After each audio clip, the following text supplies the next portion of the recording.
કેમ છો મિત્રો? નમસ્કાર. હવે તમે મારી પાછળ બોર્ડ ઉપર જોઈ રહ્યા છો ICICI potential mutual asset management company mutual fund, બરાબર. આ કંપનીનો આઈપીઓ આવી રહ્યો છે. કંપનીનો આઈપીઓ 12 તારીખે આવે છે, 16 તારીખે ક્લોઝ થઈ જશે. કંપની 2165 રૂપિયા રાખે 6 શેરનો લોટ આપે છે. અત્યારે આપણે જોઈએ તો વાત કરીએ તો જીએમપી 6% ચાલે છે. બાકી જીએમપીમાં ફેરફાર થતો રહેતો, એટલે investment subject to market risk. હવે આપણે કંપનીની વાત કરીએ તો ICICI potential asset management company એ શું કામ કરે છે? તો મ્યુચ્યુઅલ ફંડ જે બધું એસેટ છે જે એ મેનેજ કરે છે આઈસીઆઈસીઆઈ બેંકની અંડરમાં, બરાબર. અને ICICI Indian largest asset management MC company છે.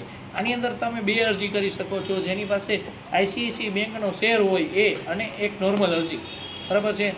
અને કંપની પાન ઇન્ડિયા ડિસ્ટ્રીબ્યુટરમાં 264 ઓફિસ છે 23 સ્ટેટમાં.